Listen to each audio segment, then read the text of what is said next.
Hello everyone, March W13 here, and tonight we're back at Mina, the eponymous restaurant from the Celebrity Chef, which is located just off the Bellagio Conservatory at the Bellagio, Las Vegas. Mina has an extensive a la carte menu, but also has two tasting menus, a seasonal fish-focused menu and a fixed Mina Classics menu comprised of the chef's signature dishes. I'll link to the video where we reviewed the Mina Classics previously, but this evening we'll be indulging in the seasonal menu.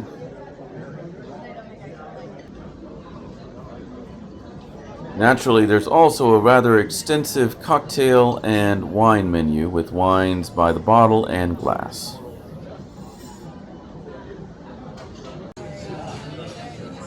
And if you happen to order bottled water, as I did, just know that you'll be getting Fiji. Perhaps my favorite part of any Mina meal is his version of the traditional bread basket, although this one carries a distinctive Mediterranean twist. The bread consists of triangles that are part flaky pastry and part flatbread. Whatever you call them, they were extra herby and greasy this evening, a bit more doughy and perhaps even a bit too salty. The amuse-bouche consisted of Adriatic cheese with fig on crostini. This was very akin to a bruschetta, which after all is essentially an elegant caprese salad served on, in this case, a homemade Melba toast. Some fine dining amuse-bouches are daring and whimsical. This one was anything but, however, it managed to come across as a light and refreshing way to begin a meal. Let's get the real party started, and we'll do so with the first formal course of the night, which was the Barnegat Bay scallops. And I found the scallops extremely well cooked, although meatier and mealier than other scallops I've had.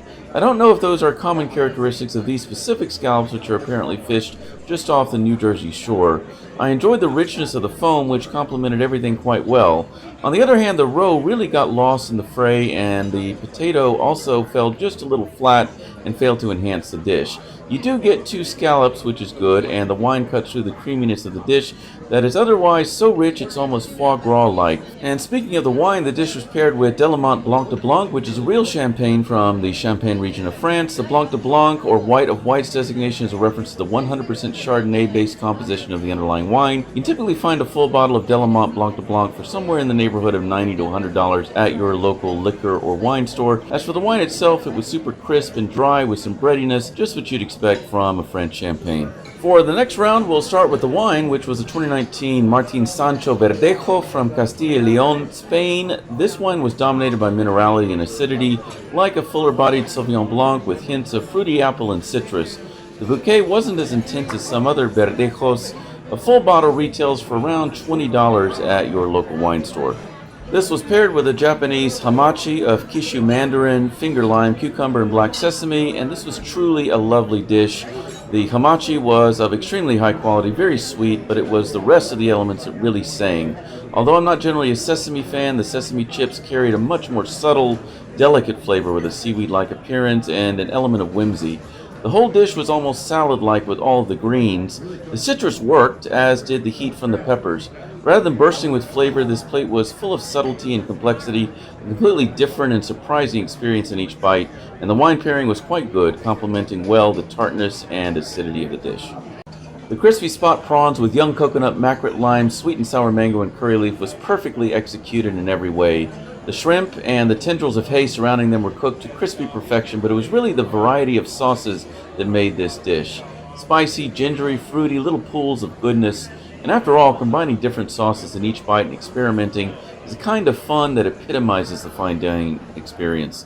And this may have been the best wine pairing of the night, with the sweet saltiness of the prawns, the gingery and spice notes in the sauces pairing well with the off-dry fruitiness of the wine, which was a 2018 Vouvray, almost dessert-like in its flavor profile of melon and white peach, with a bouquet very akin to a Semillon.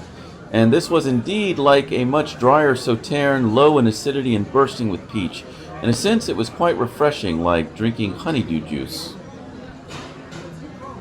Now, as we transition into yet more serious food courses, we arrive at the Reds, and our first of the night is a Megaphone Chateauneuf du Pape. This wine appears to retail for around $30 a bottle, and it's highly alcoholic and astringent. You get cranberry and some smoky barbecue notes, maybe a little tobacco, obviously some oak, very nice fruit, and all the hallmarks of an old world red in this Grenache dominant wine. And I love the name of the accompanying dish, although it is a bit gimmicky. 2 peas in a pod, with petite peas, blonde morels, speck ham, and vangeon. The pasta here is cooked excellently, and the peas and ham integrate well with the cream sauce.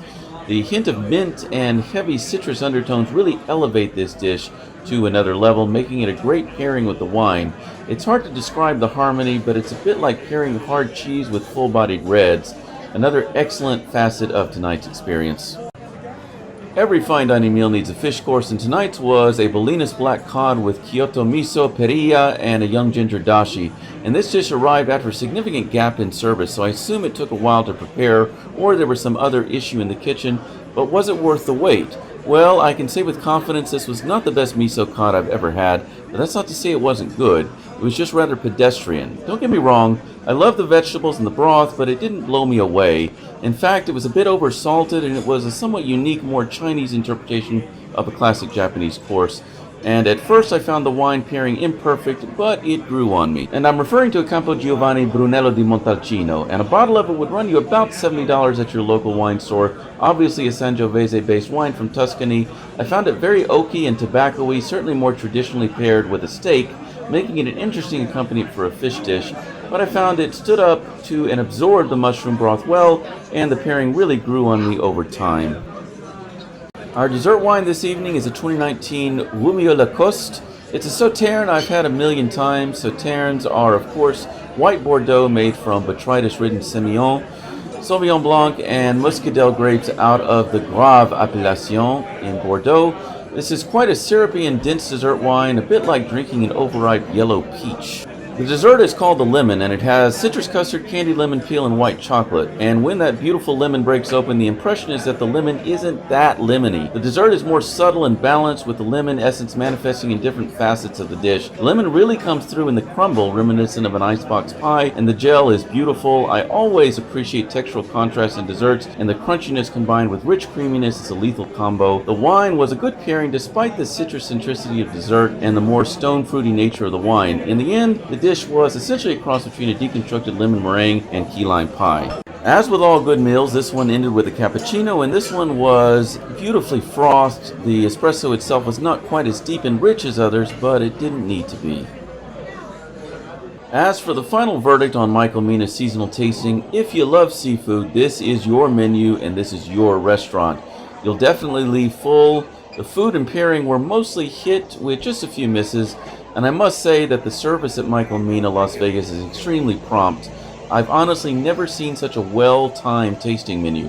For the majority of food courses, the dish came within 30 seconds of the sommelier pouring the wine. The downside is that you don't have even enough time to swirl the wine in its glass before the food arrives, but this level of orchestration is rare except at the very highest echelon of Michelin-starred quality dining. Well, that's all for this review of Michael Mina Las Vegas. If you've had this menu, let me know what you thought. Until next time, March W13 out.